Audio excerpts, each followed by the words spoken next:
तुले विषय इतना इंचा आता तुले दे दूसरा कांक्रीट जाता आता तुले दो गाड़ी लेवल आता दे ओकेना पला इब्रा आता पूरा आता दे ओके ते कांक्रीट पूरा जाता दे दे बोलते ಈ ರಾಡ್ ಸ್ನೇಹಿತರೆ ವಿಷಯ ಅರ್ಥ ಆಯ್ತಾ?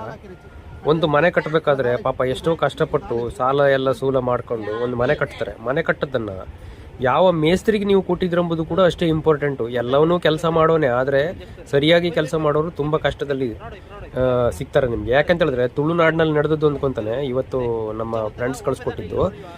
ಒಬ್ಬ ಪುಣ್ಯಾತ್ಮನಿಗೆ ಇವರು ಪಿಲ್ಲರ್ನ ಮಾಡ್ಲಿಕ್ಕೆ ಕೊಟ್ಟಿದ್ದಾರೆ. ಇದೇ ಕಾರಣ ನಮಗೆ ಈ ಪುಣ್ಯಾತ್ಮ ಏನ್ ಮಾಡಿದಾನೆ ಅಂತ ಹೇಳಿದ್ರೆ, ಅವ್ರು ಓನರ್ ಇಲ್ಲ ಅಂತ ಹೇಳಿದಾಗ ಇವರು ಡೀಲ್ ಮಾಡ್ಕೊಂಡು ಸೈಡಲ್ಲಿ ಸುತ್ತಲೂ ಪಟ್ಟಿ ಹೊಡೆದ್ಬಿಟ್ಟಿದ್ದಾನೆ. ಪಟ್ಟಿ ಹೊಡೆದು ಕೆಳಗಡೆ ಪಿಲ್ಲರ್ ತಂದಿರುವಂತ ರಾಡಿಗೂ ಮೇಲ್ಗಡೆಗೆ ಹಾಕಿರುವಂತ ರಾಡಿಗೂ ಸಂಬಂಧನೇ ಇಲ್ಲ. ಅದು ಹೆಂಗೆ ಅಂತ ಹೇಳಿದ್ರೆ ಕಾಂಕ್ರೀಟ್ ಅಲ್ಲಿ 4 ರಾಡ್ ಇಳಿಸಿದ್ದಾನೆ. ಅದು ಹೇಗೋ ಪಾಪ ಪುಣ್ಯಕ್ಕೆ